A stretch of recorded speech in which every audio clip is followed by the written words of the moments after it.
जय श्री राधे, जय श्री हरि विष्णु। आप सभी का स्वागत है हमारे YouTube चैनल कुमारी उषा ऑफिशियल पर।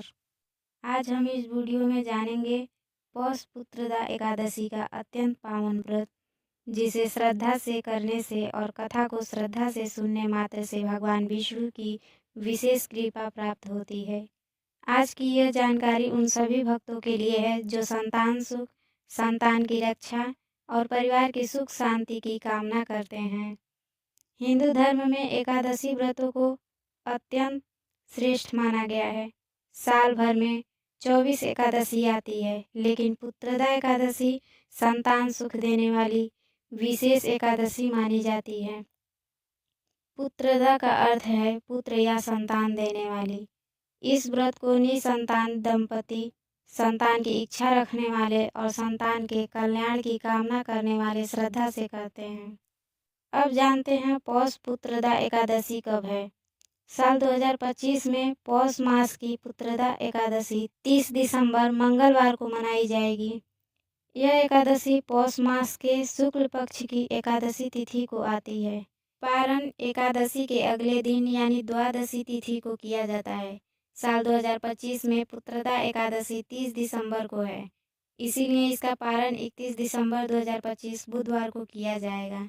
इस दिन भगवान श्री हरि विष्णु की पूजा, व्रत, नाम स्मरण विशेष फल देता है। एकादशी के दिन सबसे शुभ मुहूर्त वही होता है जब हम शुद्ध मन और श्रद्धा से भगवान विष्णु का स्मरण करते हैं।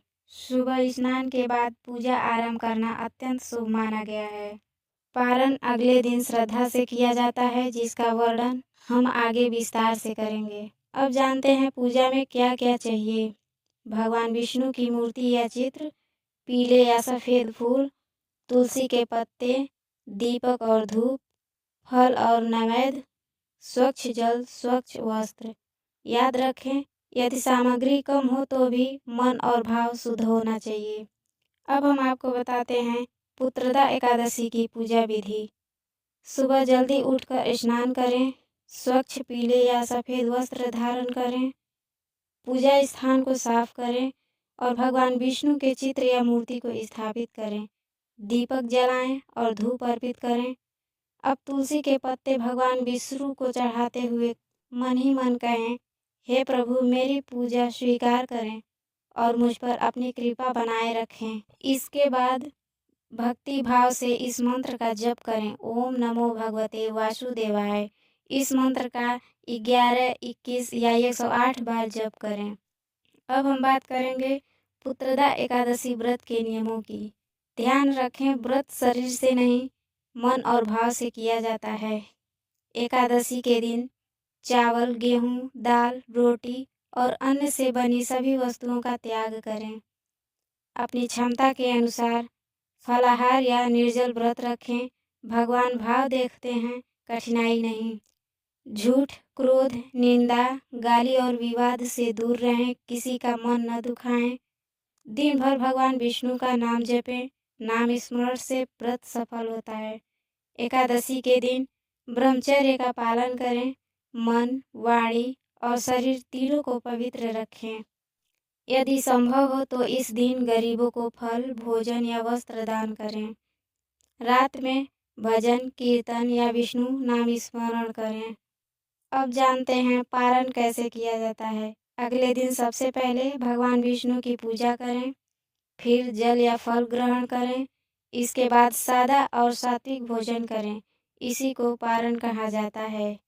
जो व्यक्ति श्रद्धा से पुत्रदा एकादशी का व्रत करता है और कथा सुनता है, उसे संतान सुख की प्राप्ति होती है, संतान की रक्षा होती है, घर में सुख शांति आती है और भगवान विष्णु की कृपा बनी रहती है। पारण 31 दिसंबर 2025 बुधवार को किया जाएगा। पारण हमेशा सूर्योदय के बाद और द्वादशी तिथि के भीतर किया जाता है। पारण के समय सबसे पहले भगवान श्री हरि विष्णु की पूजा करें, फिर जल या फल ग्रहण करें और उसके बाद सादा सात्विक भोजन करें। इसी को एकादशी व्रत का पारण कहा जाता है। याद रखें, जब तक पारण नहीं होता व्रत पूर्ण नहीं माना जाता। आज हमने जाना पुत्रदा एकादशी कब है, पूजा कैसे करें, व्रत के नियम क्या हैं और पालन विधि। भगवान श्री हरि विष्णु आप सभी पर अपनी कृपा बनाए रखें। जय श्री हरि विष्णु। अगर वीडियो अच्छा लगा हो तो वीडियो को लाइक करें, शेयर करें, चैनल को सब्सक्राइब करें और कमेंट बॉक्स में जय श्री हरि विष्णु लिखें।